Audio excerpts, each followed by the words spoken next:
What's going on, guys? Welcome back to another episode of Market Watch Mondays. As always, I'm your fucking host at Mike Me Up with 2Ps on Twitter. Holler at me over there. Talk shit with me. I don't care, man. Do what you want to do. Today, got a really cool episode for you guys. I got a cool guest on, someone that, I've really, we've kind of came up in the scene together.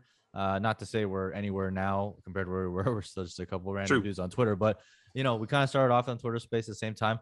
Someone who I have a tremendous amount of respect for in terms of his game. We're similar in many ways, but also very different in many ways. And I think that's really interesting, when I run into people like that, because, we think the same way, but we come to different conclusions. So it's always intriguing to kind of pick the brain and figure out, how they got to where they are versus where I'm at. But this is going to be a cool 2-episode thing where, we're going to drop an episode on Market Watch Mondays. And then we're going to drop another episode for Scott's show, the Undrafted podcast, right? Which is a really cool podcast. He's got a lot of dope guests on there. He's had guys like Evan Silva, Nick, the Godfather himself on there. I've been on there before as well. So it's good to get back on there. But yeah, it's a great show. So we're going to have a 2-part. It's going to be kind of cool. So make sure you guys check out both episodes. One episode, the one that dropped on this channel on Market Watch Mondays, is going to be about how to deal with contenders, what kind of strategies you guys go through in the offseason. And then the other piece, which is going to be a rebuilding piece, which I'm sure Scott knows very well, is going to be on that part of the episode. So make sure you guys tune in on both. But man, without further ado, I'm going to hand the mic over to the man himself. Like I said, man, it's been awesome coming up in the industry with you, someone I greatly respect. But maybe tell all the fans of the show, all the friends of the pod, a little bit about you in case there are people out there that have not yet heard about you. Thank you so much. Yeah. It's funny we say the industry too, because I think you and I both, when we started to get into this, had no intention. We weren't looking for jobs. It's not like we were looking for anything like that. I think it was just sort of, you were so sharp that, you talked about we're just some guys on Twitter, and that's very, very accurate. I think a lot of the people who follow you and I'd like to say myself, but, certainly yourself, recognize you as much more than that. And, so I think that's kind of what we were, is we were just sort of, wading through Twitter and then realized, hey man, I think we've got something to offer. And that's really what it's been. And it's been a lot of fun. And, I certainly was dominating a lot of home leagues and things like that. And then really just wanted to step up the game and learn more and play against stiffer competition. And that's what brought me to Twitter in the first place. And then Twitter is kind of what brought me to wanting to give advice rather than get advice. And you realize after you joined Twitter that the league got easier when you played with analysts. Yeah, some of them. I mean, and not to sort of boast here, but I wanted to really have an unbelievably tough league. And so I tried to put together the Dynasty Game Theory Invitational, which you're in. And a lot of people, I asked earlier on Twitter, maybe a few months ago, who would want to be in it. And your name came up a lot. And I was like, listen, folks, if I'm having this thing, Mike's in it, because I think you're the squad is unbelievable. And Thor Nystrom, JJ Zachariason, Graham Barfield, Nate Liss. It's unbelievable. It's this crazy murderer's row. And all these guys are just really outstanding fantasy players and so knowledgeable. And I think it's going to be fun to kind of play in a league like that. I've played in other very sharp leagues, but this one is just off the charts sharp. And I think that's really going to be fun. It's a 14-team league, which makes those harder to begin with. But, that's the type of stuff that you start to get into just to really test your mettle to see if you kind of know if what you're saying really works, Yeah. No, it's a fun league. I'm excited to be in it. Shout out to Scott Connor too. I think I've been in a couple leagues with him. I think he's one of the sharpest players around. So it's been fun. It's been fun. I'm in this is my 3rd league with him. I joined 3 leagues with him this year. So it turns out I don't want to win this year. Is my end goal. But yeah, it's a super cool league that you put together. I'm happy to be part of it. Got the homie Chalk, who's commissioning, great dude overall. Leader over there at the Undroppables. But yeah, I mean, look, Undroppables, super cool brand. I've been rocking with you guys for a while. We get into some heated stuff, but I mean, at the end of the day, it's all in good fun. I never take it personally. I love it. The more heated, the better, actually, because, and when you have a little bit of a relationship, you can get a little heated and then you walk away from it going, yeah, that was great. As opposed to getting triggered and people who just get so fucking shook up. People get so mad. And stupid. It's like, it is what it is. Whatever. Yeah. I don't like. I've noticed you trying to soften yourself, because you'll ask pointed questions. And some people just get upset because you asked a pointed question. And I'm like, he didn't say anything wrong. They're like, oh, excuse me, Mr. And you're like, I asked a question, man. I was asking. So now you're like, with all due respect, and I really respect you. And then you'll ask the pointed question and be like, it's okay. except if they actually read my tweets, like one of the tweets I tweeted out a long time ago, I said nothing but disrespect has ever followed with all due respect. So if they actually know me well enough, they'll know that's not actually very respectful. But I only appreciate true it because ones know. you have to rub their back while you do it. You're like, you're okay. It's gonna be all Yeah. right. We're gonna talk about football. Yeah. I mean, sometimes I just want to like, I want to ask a question, but it's like I'm not gonna get an answer if they get all mad about it. So It's like, bent. It's so unbelievable. it's like, all right, fine. You know what? I'll stroke your ego a little bit, but I still want to know the fucking answer because like what you're saying doesn't make any goddamn sense. So, you got to navigate the water somewhat. I like to think that, I'm still kind of the same guy. Like I talk to whoever it is, and some people don't like it. That's fine, and That's nothing wrong totally with that. fine. Yeah. And other people do, and other people hate it too, and that's fine too. Yep. This is how I am in real life as well, and it's something I battle with all day. Just sometimes I'm just a very sarcastic guy. Good stuff, bad stuff doesn't matter. So Yep. I try and take into account other people's feelings a little bit, but at the end of the day, it's like I'm just trying to have fun, man. I just go on Twitter. I like to poke the bear once in a while. I like to get the pot stirring a little bit because if you're not having fun on there, I mean, what are you even doing on there at the end of the day? I'm with you, brother. Yeah. Well, one of my best episodes, or at least, I think one of my best episodes was with you as a guest. So let's fucking go, baby. Yeah, let's do it. So I always like to look back 2020 a little bit. I mean, you're the receipt king. I see you pulling receipts. I don't even know how you get these fucking receipts, but like you'll pull like a receipt, or I'll see my notifications. It'll be like Jax Falcone like this, and it's from like fucking a year ago or 2 years ago or some shit. I'm like, how the hell does this guy find that stuff? I do it on I'll just like something too. Like, there you go. There it is. That's a really, really good way to notify it. But you have some great hits, obviously. But I always like to focus a little bit more on the misses as well. Where I went wrong last year. I have a plethora of just horrible misses. On Brandon Aiyuk, on Josh Allen, Derrick Henry clowns me every single fucking year. He clowns me, but maybe this will be the year that I'm right. But I have a lot of guys. If you look back to 2020, like who was like one guy that you're like, damn, like I missed on that guy, and not I missed on that guy because I had like a good process and was like unlucky, but like I really like missed on that guy because I failed to account for XYZ, and because of that, I like learned something from it. I think that's those funny. are the most. It's funny you asked the question that way, a little bit different than what you asked it. And I would probably give a little bit of a different answer, but I'll start with Stephon Diggs. And, I miss Stephon Diggs. It's funny, man, because when he got drafted, I was so high on him and David Johnson in that draft class. And they were both late rounds, fifth round picks or whatever, and I loved them. And I wanted them to play for the Patriots. I'm a Pats fan. I would just I wanted the Pats to draft Stephon Diggs and David Johnson. I just love those two players. Every mock draft I did, I was Stephon Diggs and David Johnson. Love Diggs. Diggs goes to Minnesota. He balls out. I'm a big fan of Diggs. Traded for him through Dynasty, yada, yada, the whole way. And then he gets to Buffalo, and I'm like fading him. And I was just like, whoops. So I think, I probably just faded him. I think it was him and Josh Allen in tandem. Yeah. And I think it's a lot of it. When you said the process, I don't feel real bad about the process because I was fading a 56% completion percentage quarterback who was on the verge of losing his job. So didn't particularly like that situation, but he, Josh Allen did things that were just unheard of. And he played well above his head. He's never played that good at any level anywhere. Yeah. Like that's the best he's ever played, even at a small college. Like it's really remarkable. So I give him all the credit. It's incredible what he did. I miss on Josh Allen too, but that's one I'm just going to keep missing on because it's just the odds aren't great because that's like the first time we've seen someone do that, but it is incredible. I think, I'm the same way as you. I love Diggs. I like, if you go through my Twitter history of Diggs, it's nothing but praise for Diggs. Like he's an incredible route runner, just incredible contested catch, just all the peripherals. He's a stud, right? And the only knock ever against him was like health, and I didn't really care about that much. And then same with you, I was like, oh man, he's gonna get matched against Josh Allen. Josh Allen's great at the deep ball, and Stephon Diggs great at the deep ball, one of the best. But like, is he gonna are they gonna go to a pass heavy scheme? And I think the learning that I took away from that miss is I did not really account for like the coaching and the GM and like how the Buffalo Bills built around Josh Allen was actually just remarkable. If you think about it, they brought in Cole Beasley to give him the short underneath easy stuff. They gave him one of the best route runners in the league, one of the best deep ball, maybe the best deep ball guy in the league. And most people think Tyreek Hill, but I think Stephon Diggs is very much up there when you look at his peripheral numbers. And I completely discounted the impact that Diggs would have on Allen versus what Allen would have on Diggs, which Right. is funny because I'm a wide receiver guy first. I truly believe that wide receivers own a lot of the skill over the quarterback. So I kind of went against myself there, but it's funny. Yeah, we both kind of whiffed on that. Luckily, I had so much Diggs in Dynasty. I just didn't draft any more Diggs in that year, but I had so much Diggs like lined up that I still got to benefit from being wrong. But it was a funny progression to see that.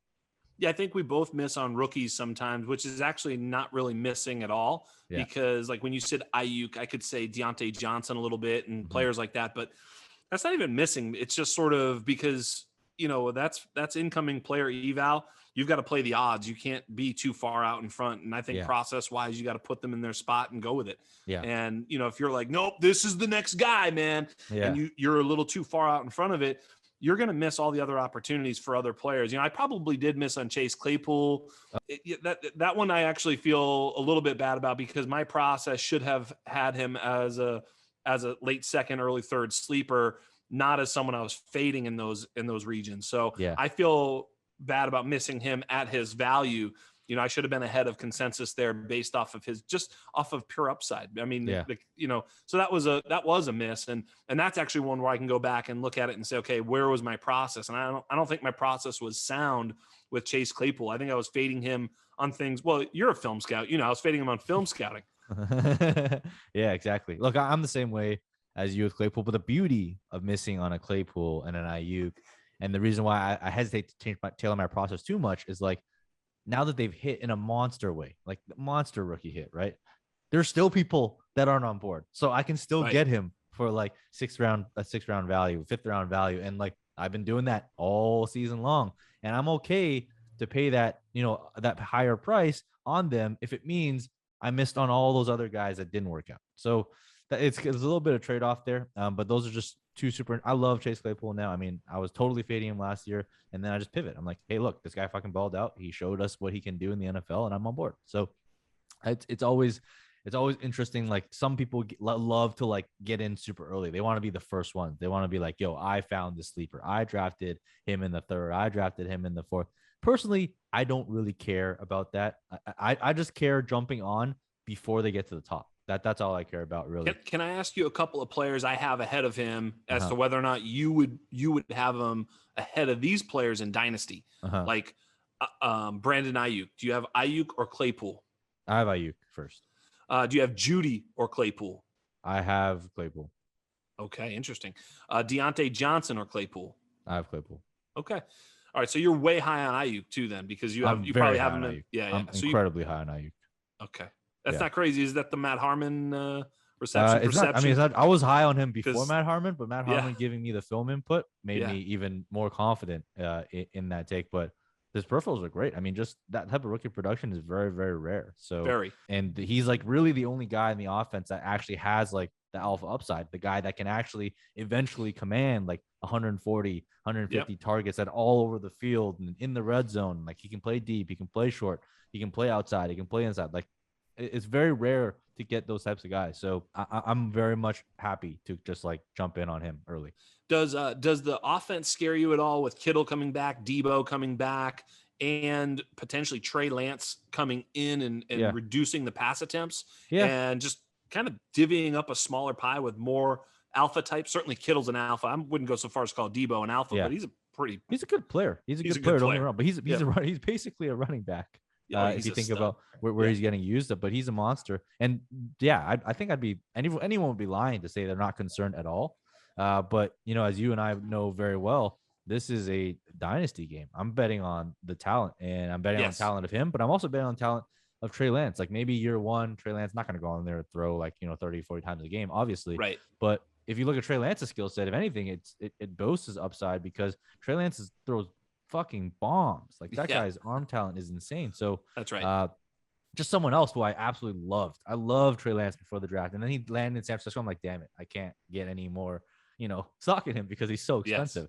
But I love Trey Lance. I thought he was going to be one of the most undervalued guys coming in. So I like that pairing a lot. And for me, look, I don't think I'm skilled enough to really like time the market that well. So when it comes to guys like this, I'm just gonna get in, and I think he's talented. I'm buying in the talent, and the situation will kind of just take care of itself. That's usually Hey, Michael. how I go.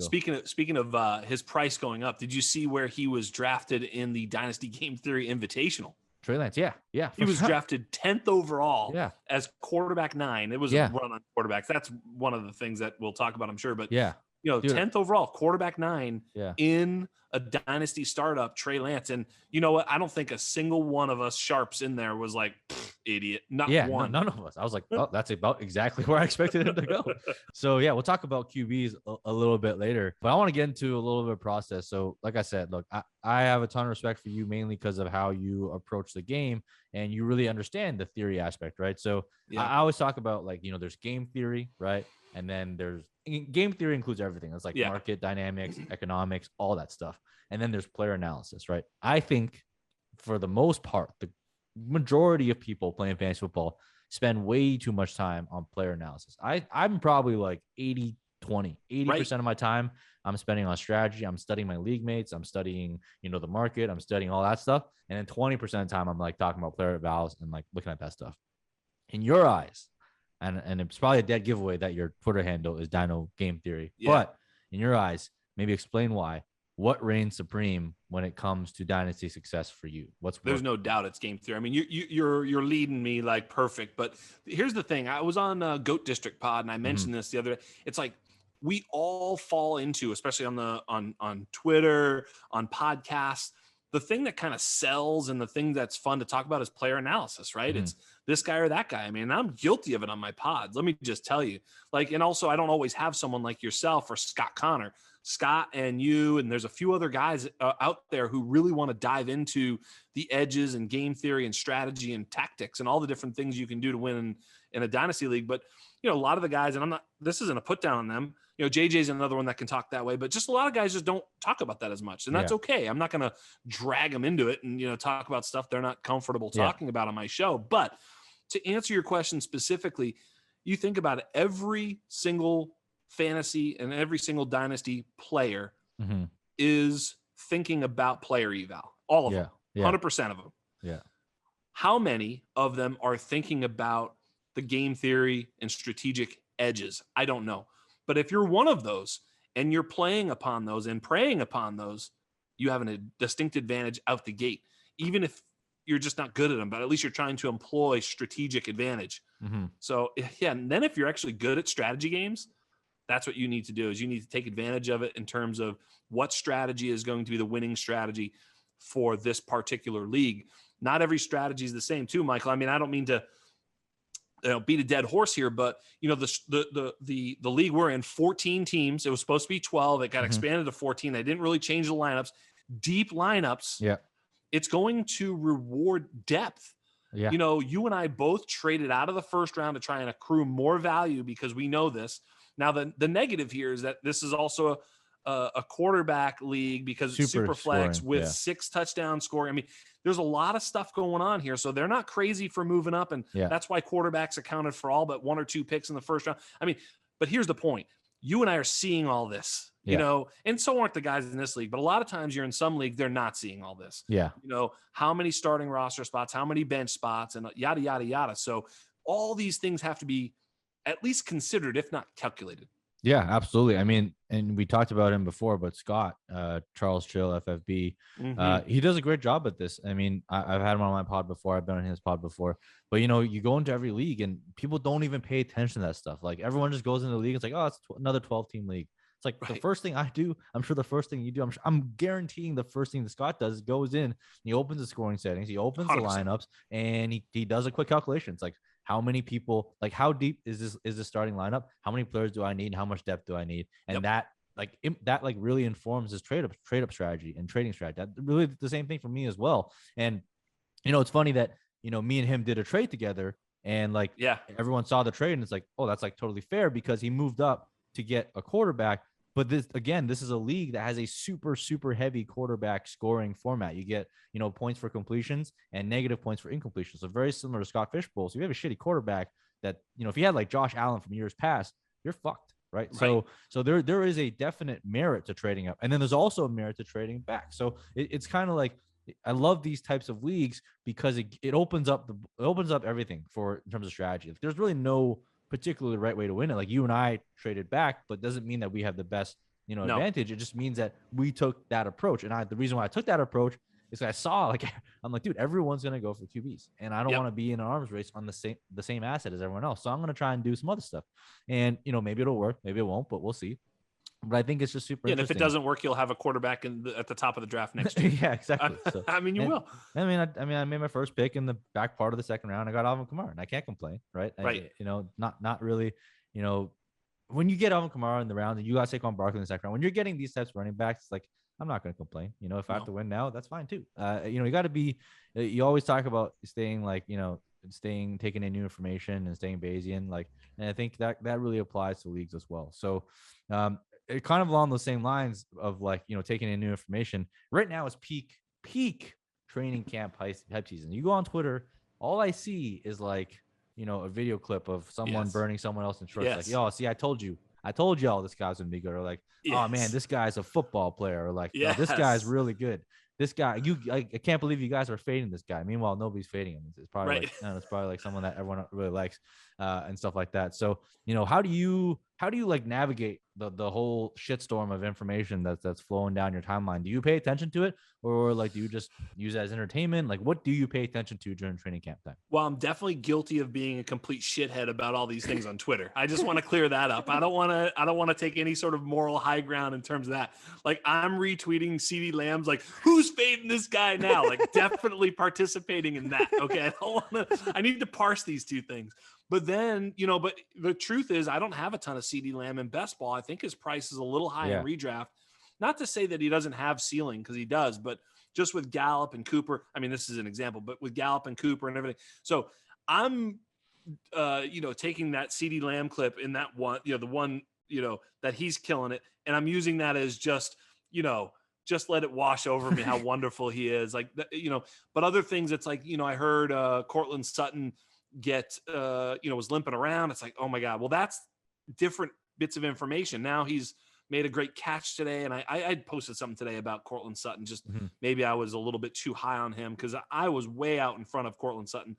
I've got like over 50% exposure on best ball, because I feel like he was falling, into spots where he's a much better player than the guys around him.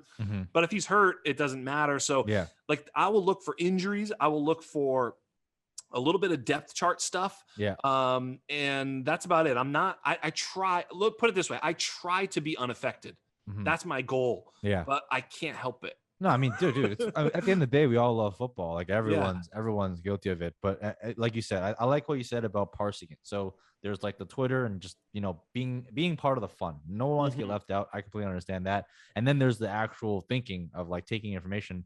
And it sounds like you're kind of similar to me. Like, for me, I could care less about positive news. If a coach comes out and says this guy's the next Hall of Famer, I don't give a shit, right? I don't care at all. If a teammate comes and says this guy's the next Julio Jones, I don't care, right? Shout out to because apparently Brian Edwards is Terrell Owens, Randy Moss, or Brian like Edwards that. Is Terrell Owens. What was that guy that got drafted to Washington in the 6th round? It was Baby Julio with Dwayne Haskins. He was like super hyped up. Oh, fuck, I forget what is his name. Antonio Gandy Golden. No, it was the year before him. It was like some guy, huh? Doxson. No, it wasn't Doxson. Fuck, I don't know. Harmon. Yeah. Kelvin Harmon. And then, Dwayne Haskins came out and said, this is Baby Julio, and everyone lost their fucking minds. I don't pay attention to any of that when I'm looking at my ranks, when I'm looking at how I value stuff. None of that matters. But like you, I focus on the negative, because everyone is so incentivized to, put out fluff pieces and hype things up, that no one's incentivized to put out negatives. Nobody wants to be like the Debbie Downer, especially beat reporters, because if you're a beat reporter and you're shitting on the team, nobody's ever going to talk to you. So everyone is incentivized to be positive. The coach obviously wants to think they drafted the best, but the GM wants to think they have drafted. Everybody got a first round value in the 3rd round. Every single team had that, right? So I'm mostly fading 90 to 99% of that. But for the most part, there's negative stuff, like you said on Cortland Sutton, or today there was a little report about Joe Burrow. Maybe he's not as healthy as everyone thought it would be. I'm concerned, right? And most people I see people jump on Twitter like buy low opportunity. Hopefully you guys overreact and blah, blah, blah, blah. Like, to me, I'm like, dude, I'm taking that information in, because if he's not healthy, that's not good for anyone on the offense. And I'm concerned, right? Does that mean I'm dropping Joe Burrow a full round? No, but it means I'm going to be a lot more cautious when I go out and try and acquire him. I'm not going to be as aggressive. So Right. those are the things that really kind of impact me. And it sounds like you're kind of the same on the positive side. Like the only time I really take it into account is when there's like a steady drumbeat, right? People talk about all the time, like last year with James Robinson, this year, maybe with guys like Elijah Moore, although he's kind of getting stratospherically high into that hype Yes. zone, but like guys that are constantly showing up week after week after week. I think the best example of this is Philip Lindsay. So Philip Lindsay in his year, like nobody knew who he was. He was a prolific producer in college, but nobody really paid attention. But like every single training camp, every single beat reporter, every single coach, every single time he was showing up with the first team. And that year, I was like, yo, I'm gonna get all this Philip Lindsay I can. So that was like a great dynasty waiver wire darling. So those are the examples of like how I kind of wade through all the bullshit. Yeah, I think that's right. I mean, you got to be careful because, I've been a Gabriel Davis fan, and it's interesting when you say that. When I say I'm a Gabriel Davis fan or whatever, like if Gabriel Davis was being drafted as wide receiver 28, I'd be like, dude, what are we thinking? Like this is Yeah. crazy. Get the fuck off this guy. Yeah. But I think I see a guy who's being drafted outside the top 50 wide receivers who has, flex appeal potentially, and maybe a wide receiver 3 season. I think I posted the hot take he'll be a WR2. I don't really think he's going to be a WR2. I think that's like his ceiling. So therefore, I'm high on him because I think that he could be, a flex to, a wide receiver 2-3 if everything breaks for him, right? Well, now they're saying Emmanuel Sanders is playing ahead of him. Yeah. I'm trying not to overreact. I'm not like, oh no, it's curtains for him. But I am thinking, okay, what does this mean? And I'm trying to think through it. It might mean that they're low on Gabriel Davis and that they think, Emmanuel Sanders is a better fit, veteran presence, yada, yada. It could also mean, hey, we just brought this guy in, let him work with Josh Allen. Mm-hmm. Let's see what he looks like. Yeah. We already know what Gabriel Davis is. Let's give some veteran deference. And then when the rubber, hits the road, it may be a little bit different. Who knows? It's kind of like the Denzel Mims things. Yeah. I'm scared as F about Denzel Mims right now, right? It's like, I mean, that could be this is bad news, So now am I all the way out? No. Am I don't know if I'm buying because, you know what I mean? So it's, I take this information and I don't panic with it, but I have to pay attention to it. And if there's action that I can take that I think behooves me, if someone's still willing to pay old value for new information, and they're missing it, maybe that's good. That's a good move. Here's a question for you. Would you give up Denzel? Would you do like Denzel Mims in a third for a second round pick? Would you do that trade? Probably. Yeah. I think that's a smart pick. Yeah. So that's a smart trade. I mean, stuff like that. Like whenever I see players like that were like pre-hype and like I'm like kind of a little bit out now, or like I want to diversify away a little bit, I'll do like those types of trades. I'll use them as like a trade up almost, like you know what I mean? It's smart. I mean, especially depending upon the league, shallow league. Yes. I'll we'll go for it because here you're going to ask a question, or we're there yet already. I don't know. I'm not looking at the show sheet right now, but you were going to ask about, what you're doing with a contender. Let me give you an example. So I'm playing in a league, Mike, and in the league is like, it's 12 teams, super flex, but it's start 2 running back, start 2 wide receiver, start tight end, and then 2 or 3, I think maybe only 2 flex, maybe 3 at most. And then the super flex, it's really shallow. So you can only play like 4 or 5 wide receivers anyhow, but it's also a full tight end premium. Yeah. So really in those flex spots, if you have any sort of tight end talent, you should be playing them. Yeah. In this particular league, I have Pitts, Hawkinson, Logan Thomas. I think I even have Troutman. So I have guys that are going to play in that flex that are probably tight ends because it's such a huge, it's a full premium. Yeah. I have quarterbacks. I have Fields. I have Dak. I have Baker Mayfield and Hurts. Right. So I've got depth there. I've got depth at wide receiver, and I can only start 2 plus maybe a flex. I've got, nothing great, but Chark, Sutton, I forget who else, but like even deep to Terrace Marshall, Gabe Davis. I had Elijah Moore and Rager and some other, Juju. Like I've got plenty of wide receivers. And on top of that, it's a shallow bench, only like 10 or 12 bench. It's like super shallow. Yeah. So you're incentivized in that type of league to trade multiple players for one player. Yeah. Right? Yeah. Absolutely. Because like, what the hell? I'm never going to play some of the, I'm going to have really good wide receivers on the bench because you'll have to one or the other. Yeah. So I took Baker Mayfield, my 22 first, which should be late. It's actually a pretty good team. My 22 first and Elijah Moore and Rager, all for Lamar Jackson. Yeah. I mean, that'll do it. because it's like now I got Dak and Lamar and like, you know, and some people would say, well, yeah, but Elijah Moore could be. And it's like, I agree. Yeah. But in that league, he's not ever playing. Like, unless he hits his absolute ceiling, which I'll regret afterwards. But even still, I'll have other wide receivers that are giving me 85 to 95% of what I'm getting from, you know, from would have gotten from Elijah Moore. But now I'm getting Lamar Jackson, who's going to circle Baker Mayfield. You know, Baker Mayfield's never going to be what Lamar Jackson is, even at his worst, right? So you know what I mean? So it's this type of game theory. Now, if that were this league that we're in, that would be killer. That would be killer for you. Yeah. You know what I mean? Because it's too deep. We're playing too many. You need to have the depth. Otherwise, you're going to lose. Because, you know, shit, Rager might play in this league. This league is crazy. 14-team league. But yeah, I'm totally with you. You really just got to understand those types of moves. And like Lamar Jackson in that type of shallower league is just going to give you a massive weekly advantage. It's going to be hard to make that up. Like you're actually, no, it's going to be impossible to make that up with those types of flex players that are giving up. Like, unless Elijah Moore is literally Antonio Brown. That's right. You know, you're not really going to make it. Like, if Elijah Moore, his most likely scenario, like, don't get me wrong, I like Elijah Moore, but his most likely scenario is probably like a wide receiver 2, right? Right. Yeah. Tyler Lockett. Yeah, exactly. Which is not bad. That's great. That's great player. Unbelievable. That'd be a great hit. Dope. Fantastic hit, right? But that type of player is not adding significant wins to your win column at the end of the day. Whereas Lamar Jackson over Baker Mayfield is absolutely a game changer. So I'm with you there. But yeah, you brought it up. I want to talk about contender strategy. You know, I talk a lot about like productive struggles and rebuilds. I think like my viewers have like, you know, I've beaten that into them and they all know how to do it now, like as well as I can, or probably even better than I can. Who knows? We've seen some of their stuff. But I want to talk about contender strategy because it's not easy to be a contender, right? Like, you know, I do the productive struggles so I can build these dynasties. And I've seen your teams too. We build these dynasties because, you know, people think, you know, you go on like auto control, like cruise control. That's not really the case, right? Like, don't get me wrong. Some of my contenders, I can fucking not look at it and I'll be totally fine, right? But still, I want to like tweak them a little bit. And, you know, I like to think about the off season as like a little bit of a cycle, right? And you break it up into segments. There's like the pre-draft phase, there's like the combine, then there's a draft, and there's a post-draft. Then there's this like lull period of like 2 months where nobody trades anything, right? Between that like June, July timeframe. And then the season starts in August. You got training camp and preseasons, right? So in that cycle, I want to hear your thoughts. Like, what types of moves are you making? When are you making it if you're a contender? Yeah, it's a great question. I mean, you know, I was thinking about it a little bit, and it's like one of the theories that I sort of ascribe to is like, and I do it in a contender, and I do it in a rebuild, or you know, a teardown. Is like, you know, I always say if you're making a first round pick, and every year, like in 20, I picked a first rounder, and in 21, I picked a first round, and so forth and so on, and you just make one first round pick every single season. Yeah, that's not very good. Like, you need to bunch them together, and so.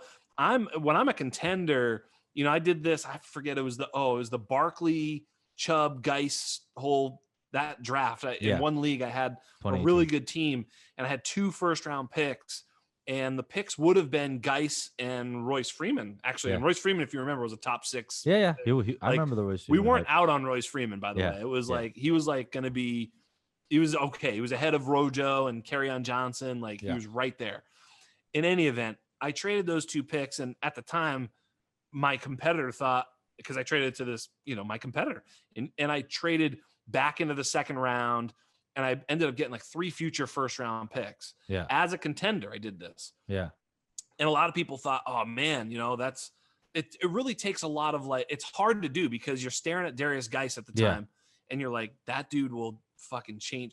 But it takes some time for those patience. People to give people some perception. Like, you know, people are probably soured on Geis now, but back in the day, when you're looking at Geis, it would have been equivalent to looking at Chubb, right? As a prospect, right? It would have been equivalent to looking at Zeke. People compared him to Zeke. Obviously, he didn't have the draft capital. He was a great player. But talent-wise, well, and we know why he didn't get draft capital, because he was in trouble. Yeah, because we heard about the trouble a little bit. It was under, you know, there's a few people reporting it, but now we know he was a complete shithead. Yeah, but I just want to give people that perspective to like see, like you're saying how hard it is, and people are like, it's not that hard. It's Darius Geis, but like think about it, like Darius. It's like giving up on DeAndre Swift this past year. Like just Geis would have gone ahead of both Najee and Travis. He would have been the running back 1 of this class talent-wise. So to give you guys perspective, that's what that is. Like. Yes, and you just punt on it. And ended up getting me in that league. You know, I really targeted the 2020 class. Ended up getting like I picked like CeeDee Lamb, Jonathan Taylor, Cam Akers, and Beautiful. I don't know. So this team now that was, I just kept pushing into the 2020 class, and then voila, like I just have all these guys. Now, of course, Akers is fucking broke. I mean, yeah, but you can't see that coming.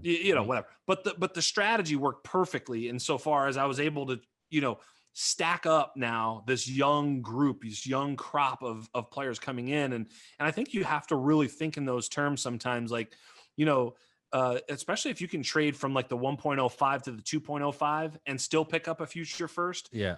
In certain classes, of course, every class is different. I'm not trading away Trey Lance for that, if that makes sense. It really has to be calculated, but I think that those patient moves are moves that people are oftentimes not willing to make. They're not willing to forego it. Look, if you're a contender, you don't need this rookie right now, and you may not need to use that pick. I hear a lot of people say, well, then use that pick to upgrade at a position. Maybe that's true, but maybe it's just like, just keep pushing the picks back, because then when you're in season, that pick just got more valuable, i.e. the Iron Bank that you and I talk about.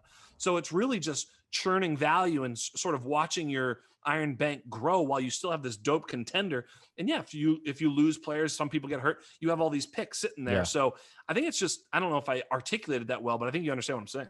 No, I look, I couldn't agree more. I mean, the Iron Bank is something that I live and die by, even on my contending teams. Yeah. And I think, one thing you brought up there that I really like is like picks to me are always undervalued because it represents opportunity and it represents like hope, right? Everyone wants picks. There's no name attached to it. You can't not like a pick. That's right. Everyone has at least 2 or 3 players they like in the next class, someone they want to draft in the first round. Even if they don't have it, then they'll have it 2 months later, 5 months later. At some point.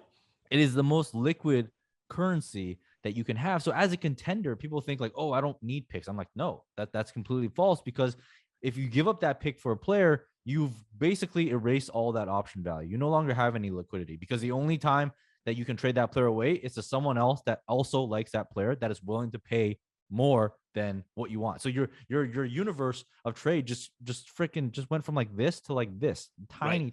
And I hate limiting my trade universe because it destroys liquidity. So even in my contending teams, like my best contending teams, here's the other thing. If you really needed that rookie pick to be a contender, look, you're not tough news for you. You're not a contender, right? Like my true contending teams, I could not pick for the next 2 years, and I would make playoffs every single year on autopilot. That's right. Those are the true contending teams, and that's maybe something that we should get into here real quick. Is like, how do you determine if your team is contender? Like, I'm sure for guys like you and me, right? Like, I look at a team and I know if that team is good or not, right? And I'm sure you're there too. But you have a more strict definition, because we did touch on this on our pod last time, and you said, look, if I'm not like 1 or 2, fuck it, I'm rebuilding. And I love it. You're like, because you're looking to dominate, and you're looking to really have a team that has a legit strong shot at winning. Otherwise, you're Iron Banking it and putting it to next year. And I don't think that that's wrong. But I will go back to, I think it might have been something I shared with you then, but I'll go back to when I first learned fantasy football. I remember what I used to teach people, like this is like years ago. I'd be like, this is redraft. I would say nothing matters except getting into the playoffs.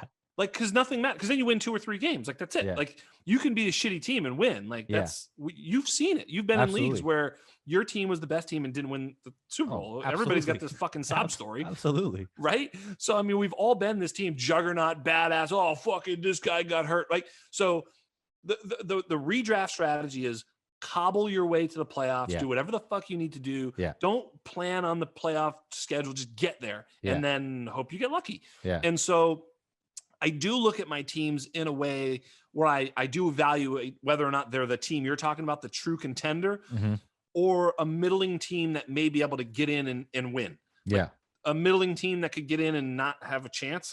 That's the other way. You know what I mean? So like there's middling teams, true contenders, and then the shit teams. And if I'm middling without a real chance, then I'm going to tear that down. If I'm middling with the potential chance, I kind of just ride it a little bit and see. That's different though. That's you ride it, but you're not giving up your first to like try and like boost your odds, right? You're just gonna ride. You're gonna ride it and hope you get lucky. That's totally different. Because I know some people, they're like, "Yo, I'm in the playoffs. Let me give up my future first for like another player." Bet. Like, no, that's not what you want to do. And I'm totally okay with that. Like you said, in the playoffs, anything can happen, right? And that's That's certainly true. But I don't do that too often, mainly because I'm trying to stack the deck against other people. Well, and then what'll happen is as you're sort of approaching the playoffs, maybe you've got a chance to get in, maybe you don't. But if you look at your team, sometimes at the beginning of the season you have one chance, and at the end of the season you have a different chance because of injuries, attrition, etc. I mean, a guy that you thought was going to be good, Corey Davis ends up being a shitbag, or he ends up being like having a Pro Bowl season this year, and you're like, oh shit, Corey Davis is good. Things are, oh my God, what happened? Or you get a ton of injuries. You're an Akers team with, okay. So at that point, now I'm looking to sell to the other idiots who make the play that you're saying not to make. Like I'm talking to them going, dude, Chris Carson, and you win the title. I mean, you know what I mean? Dream. If you get Will Fuller on that team, I'm thinking you're going to win the whole thing. Like obviously, right? I mean, you already have yada, yada, yada. You're winning it, bro. Well, let's make something happen. So that's what I'm looking to do. No, absolutely. Those are the guys you want to target. The people that are fringe and like, you see their team and they're like, hey, that team's going to make the playoffs. But, unless they like roll like a god, right, they are not going to get very far. And you want to get there first because, one thing breaks their way, one thing doesn't break their way, and their team's fucked. And those are the teams you want to target because they have very little margin for error. And I talk about this all the time. It's a high variance game, right? No matter how good you are at this game, it's still majority luck, right? Majority luck, no matter how good you are, like it's still majority luck. So if you are a team that does not build for, that's not built against variance, that's not built to handle variance, your team is not, you have very binary outcomes. You're going to be either to get lucky and be very good, or you're going to be a shit can. You're not going to, there's going to be no in between. And those are the rookie first you want to pick up, regardless if you're a contender rebuilder. So I really like that as well. And it's like, I do the same thing. It's like, dude, you're the only one that has a shot against this guy. All you need is a running back.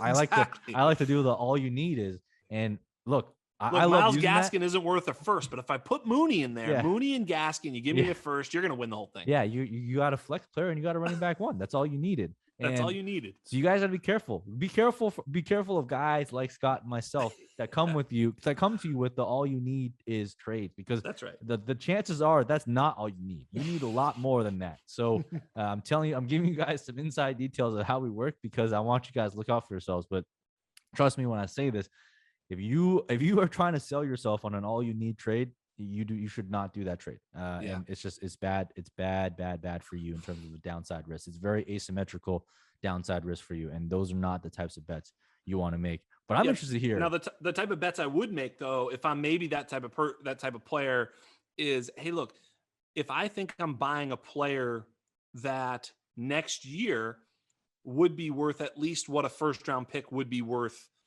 Then sure. Like, look, if someone's going to sell me J.K. Dobbins for it's different. You know what I mean? Absolutely. You know what I mean? So that doesn't mean that you shouldn't be looking to make purchases potentially with your first round pick if you're a borderline contender. But I'm still not. If I'm a borderline contender, that means I'm going to be making a move that still has the future in mind. Maybe it's got to be a dual prong, like future and he could like help if you need a year. wide receiver and someone offers you up Brandon Aiyuk or like Jerry Jeudy or Chase Claypool for a first, like, absolutely pull the trigger because those guys are still young, and if you fuck up, it's fine, right? You still have a lot. Yeah, you still have them. So absolutely, I'm talking about like those types of trades where it's like, it's this year, and if I miss, I'm fucked. Those are the types of trades where they're like rentals basically, and you don't want to make too many of those. And it's fine to make some of those, right? I always value winning championships over everything. It's fine to make a couple of moves, but if you're constantly making those types of moves, you're just digging a hole of debt that you will never ever climb out of. Yeah, and you and I talked about another move that is super smart. So like if you're trading for injured players, like last year it would have been Dak Prescott, Cortland Sutton, Saquon Barkley. All those guys were undervalued during the season because they couldn't play. And it's a great way to tank too, because if you trade your, last year you traded your Matt Ryan plus a second for Dak Prescott, and this guy's like, well, I'm getting a quarterback back. I'm getting a couple picks, whatever. I don't know, I'm making this up, but then you had Dak in your lineup last year. He was scoring you 0 points. Your pick got better. And this is, I guess, more rebuild stuff, but and so targeting those types of players, like right now, Cam Akers, I'm kind of a little bit of a buyer, although I can't really buy too much because I'm so heavily exposed, which really quite hurt. Yeah, trust me, I know your pain. I can't tell I've you how been much this one hurt. that's a rough one. That's just as a fan. I mean, I loved Cam Yep. Akers as a college prospect. I loved him coming in. I've just been beating that drum. I know you have been as well. You and I have Yep. been very much in sync with that. Just defending against all the yards per carry haters out there and all that stuff. It just sucks to see as a fan. But it's part. I hope he's the one that bucks the Achilles heels trend, because I think everyone's assuming he's dead. And I think the odds are against him, but also there's not enough data for me to actually say with certainty any which way. So I agree. Yeah, we'll be on the lookout for that. We'll talk a little bit more about those types of players in the rebuild side as well. Yes. But I want to hear from you, what are some of your top trade targets right now as a contender? Who do you think are really undervalued by the community? What moves, if you were to go out and try and bolster your contending teams? And when I say bolster contending teams, I'm talking like you're trading for a guy, and that guy might not start for you, but you're kind of getting a little bit of insurance as well, in terms of like if a player goes injury, it's always like cheaper to get them ahead of time. So I want to hear about some of the guys like that. I also want to hear about some of the guys on the higher end, like the studs, the veterans that you think are undervalued that you're going after. Well, I just traded for in a couple of leagues. I traded for Juju. I just feel like he's criminally undervalued right now. I don't know what happened to Juju. I mean, I understand what happened last year is that his ADOT was like 3. Abysmal, yeah. Right. I get that. But was that Juju or was that, the offense? I mean, they were not very creative last year. Yeah. They had a quarterback who was not delivering the ball downfield very well. I don't know. They didn't have a running game. They didn't have an offensive line. Like Juju, I think, just has still that upside. He's done it in the NFL at a young age. That is a very good indicator that he's #good at football. Yeah. So I don't look. It could be wrong. It could be bad. Could be just a big slide. I don't think he's elite, and I'm not overpaying for him. But where he's available and where people are tiring of him, and I traded in a slight tight end premium, not a full big tight end premium, but in a tight end premium, but not huge. I traded Irv Smith straight up for him. I mean, that's a steal. What the fuck? It was offered to me. I was like, yeah, fucking let's go. I mean, I don't give a shit. So that type of offer being offered to you means that there's a lot of other dynasty owners who are really, low on Juju. And I think he's a great buy low at this point. He's still young. He kind of fits that point, where he might help you this year and might have a big season, and also might change scenery and might be a long-term contributor from some other spot where you're like, oh my God, I can't believe he landed with. Yeah. I think people have soured on Juju, like by way of people getting hyped on like Claypool and Deontay Johnson, right? Because Deontay Johnson was a target monster, also a pitiful ADOT and just horrible efficiency. But he had, he's a target monster, and then Claypool is up and coming. But I agree with you. I mean, when it comes to wide receivers, like the young guys tend to produce over and over again. And Juju was a prolific producer at a young age. And, whether he's with Pittsburgh next year or not, who knows? But, he's already kind of proven it. So that's not really a bad bet to make. And he's still young, so you have a lot of room for error there as well. And even if he still has a lot of room to grow. Like, these guys, we lack a lot of patience, and I myself as well. But, it takes time for people to develop. These are top echelon athletes. And I think what you just shown before has been good. I think part of it is also Ben. I mean, Big Ben is not what he used to be. He's still, a quarterback, I would say, but he's not. He is technically a quarterback. Yeah. He's not the best quarterback or a good quarterback anymore. He's just, average, above average. But, we'll see kind of like what they do with that team. The offense, like you said, it was a little bit weird last year.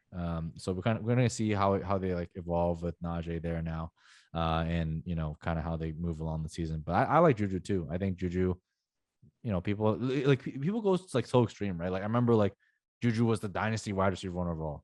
I was like, okay, guys, settle down. It's a little over. Yeah. And then now it's like, well, he's not even a wide receiver 2 anymore. It's like, well, not even a wide receiver 2 at all. Yeah. Yeah. So it's like, it seems so extreme. It seems like there's no in between. Same thing happened like Chris Godwin. Chris Godwin had a monster season, was a unanimous dynasty wide receiver 1. Yep. And now you can get him in like the fourth, fifth round. So it's just like a lot of extreme overreactions and reactions like that, which, for those of us that are a little bit more balanced and stay in the middle, it's you can reap the rewards, I think. Yeah, right now, Juju, 26, 40. He's wide receiver 40 in best ball. That's crazy. Crazy. I don't know, like wide receiver 40. Like I'm not saying, oh yeah, Juju's going to come out of this as the bet. I'm just saying he's not the wide receiver 40. I mean, he might. What are the chances he finishes lower than the wide receiver 40 this year? Very low, very low, right? Like it seems so low. Like I don't know, man. So, that's a redraft situation. I'm like I'm selling Robbie Anderson before the season. I'm buying Terrace Marshall. Like, I just think that there's certain spots where we have this preconceived notion about what's going to happen as a community or as a ADP. And I just think it's the opposite. I mean, do I think Terrace Marshall is going to outscore Robbie Anderson out the gate? No, I don't think that at all. But maybe by the end of the season, and definitely for sure by next season, like, so it's coming. Yeah. And so being out ahead of it and getting a guy like, like Nico Collins and Terrace Marshall right now are just screaming buys. I mean, I know they're rookies, but I think they're huge buys. I think taking shots at Chark and Visca are probably a pretty good move. And I think Chark has been undervalued a little bit. And it could be, he's one of those where he could sort of crap out a little bit. Like he could just be a tertiary receiver in the league. It's possible. Yeah. But if he's more like that sort of alpha dog we saw 2 years ago and less like the shitbag we saw last year, then he's a great value right now. So, those are the types of guys. I think, as much, I like Mooney. I like Odell Beckham a little bit, just because he's also being greatly undervalued in Dynasty. I'm kind of low on him, but I'm okay, having him. Brian Edwards is another buy, I think.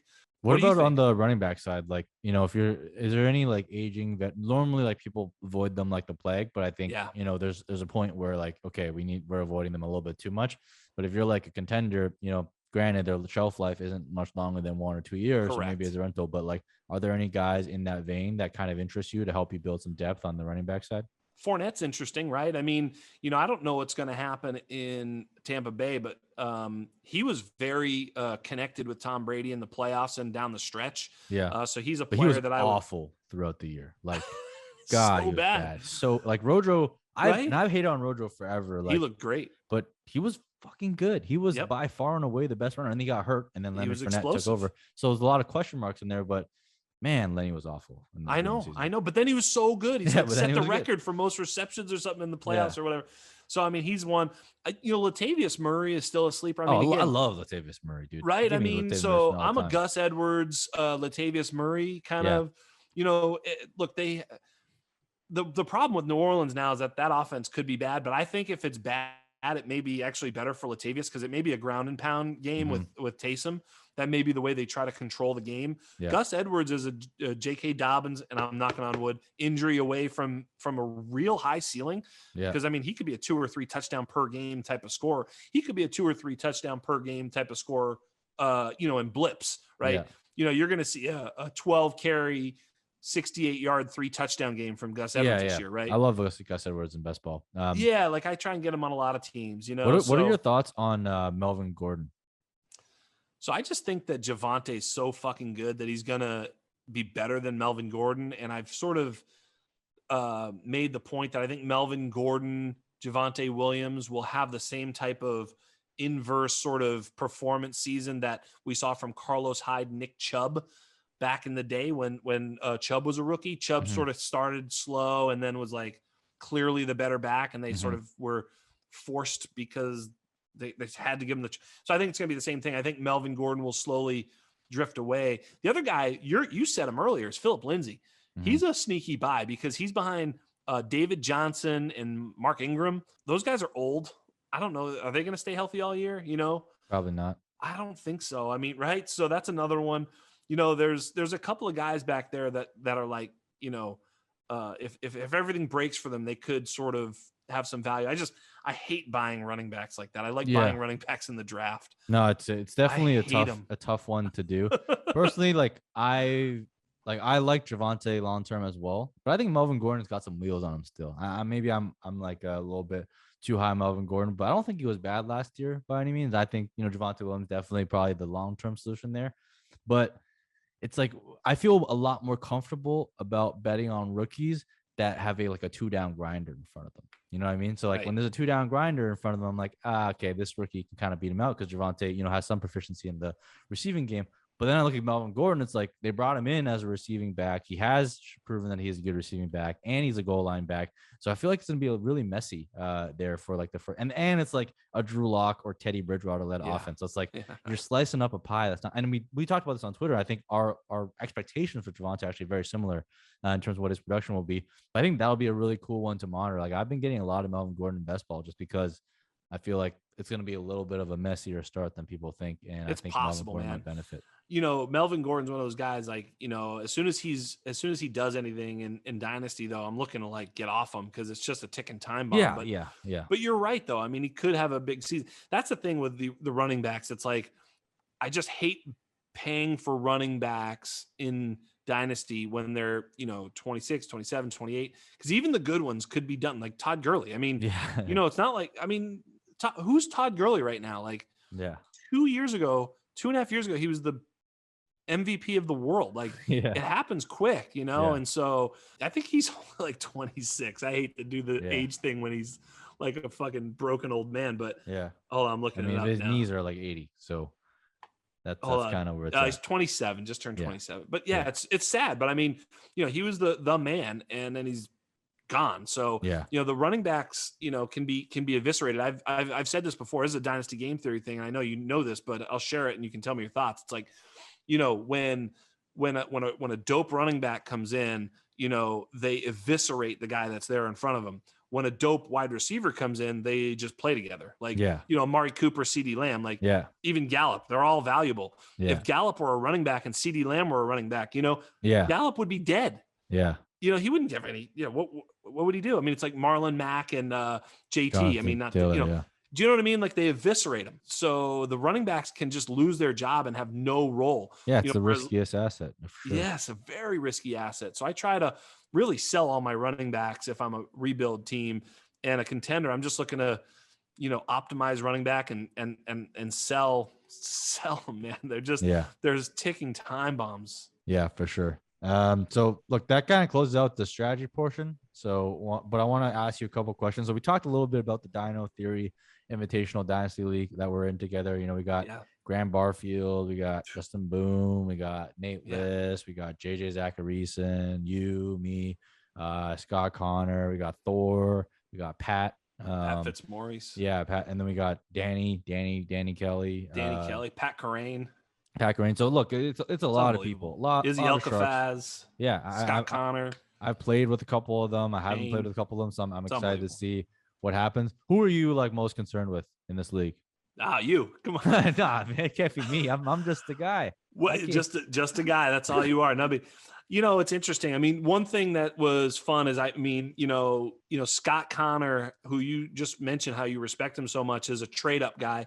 He now is sitting with Kyler Murray and Justin Herbert as his quarterbacks, which will give him a huge advantage. And I think he did a good job in this league of trading up and he's okay.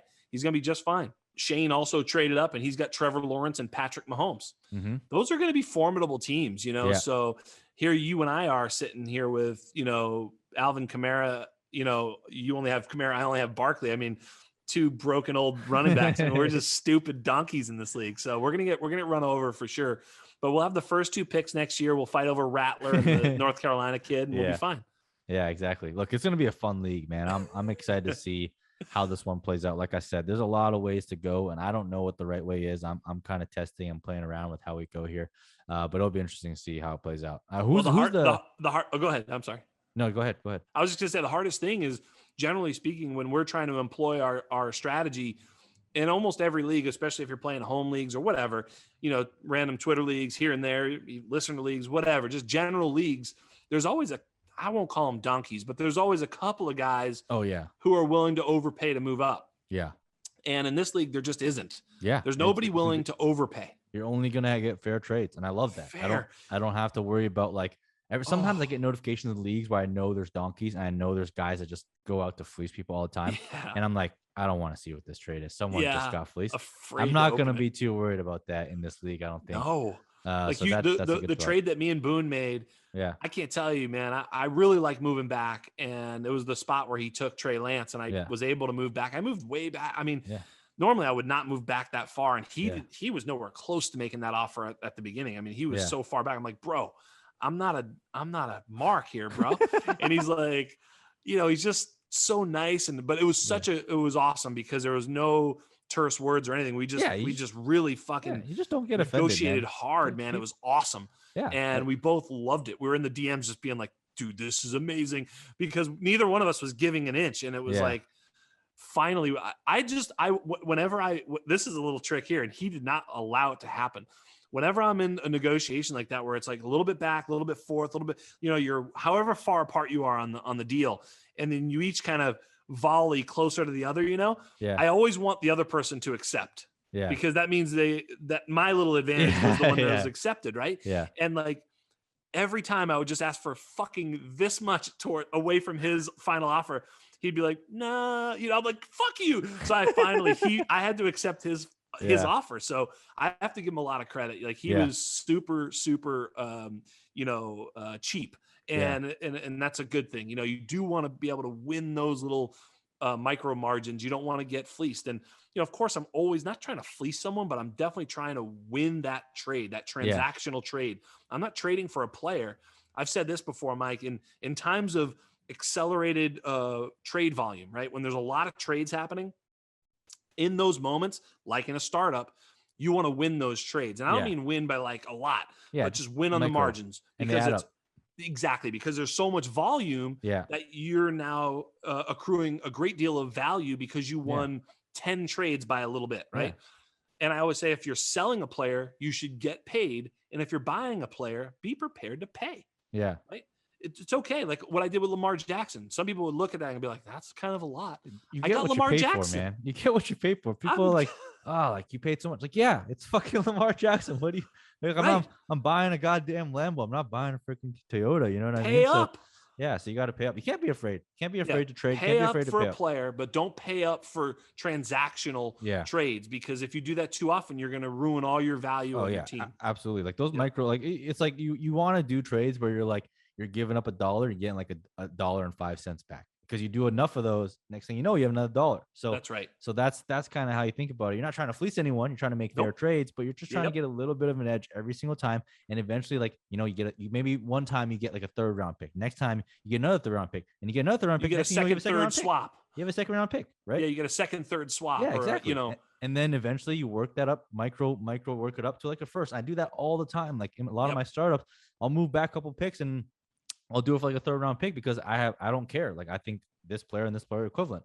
And people are like, wow, you moved up. You moved back in the 1st round or the 2nd round for a 3rd round pick. I'm like, yeah, I don't care. I mean, like I didn't give up anything. I got those. And then eventually what they see later is I take like those 3 or 4 3rd round picks I had, and I start trading them into 2nds. And I take those 2nds. I start trading them into 1st. So it's like you said, it's a transactional volume driven thing. Bingo. And the more you do it, the more edges you gain. You don't brush off tiny gains. People like to brush off tiny gains. Don't do it, because it adds up. It really does add up in the long run. Yeah, and you'll hear guys on Twitter or whatever be like, "Don't worry about winning a trade. Just get your guy." Yeah, and I do agree with that to a certain extent, but that's not the whole story. What you just shared is the whole story. In transactional volume trading, you have to win on the margins when you are buying a player. Yeah, a purchase. If you're making a purchase, that's not a trade. That's a purchase. I bought Lamar Jackson. I had to pay for his ass. That wasn't a trade. That was a purchase. Yeah. Whatever the hell it took, I wanted to get Lamar Jackson. So I got him. Bingo. Cost. That 1st round pick was actually, I have 2 of them, of course. Yeah. So that wasn't even my only one. I gave up. And again, I gave up mine, not the other shitbag 1st that I've got, because that's going to be, right. So that's how you do it. That's how you do it. Absolutely. All right. Well, look, man. Yeah. Hopefully you guys enjoyed the knowledge that was shared upon you today. Scott, tell the people, where do they find you? How do they support you? What you got going on, so they can go on and support you out there? Thanks, buddy. I appreciate it. Well, right now, the way to support us is by just being part of the Undroppables community, which is free 99. We're charging nothing right now. I mean, we do have a lot of plans to create as much content where we're worth something, and maybe we are already, but the fact that matters, we're trying to build something, and we're a platform for up and comers. So if there's anybody who's listening to this or watching this and you think you've got the chops to make it happen, reach out to me on Twitter. I'm at Dino Game Theory. We're looking for talent in all areas. I mean, we've got an offensive line expert, a contracts expert, we've got medical, we've got graphic designers and all sorts of, we've got the best gifts in the business. You've seen our gifts, baby. Yeah, hey, baby, cool. Those things are fucking dope. So, I mean, like, we're just trying to create a place where, everything, one-stop shop. And, the other spot to find me is on the Undrafted, which is the podcast I do. Yep. Thanks for mentioning that earlier. We do have a lot of great guests, and, we try to talk about, pertinent issues, and I'm a little long-winded, and I let my guests go long. We're usually well over an hour. It's a fun pod. You can search us and all of our pods. We have a lot of new pods coming out. We've got a Devi pod just about to hit with Kyle Larson.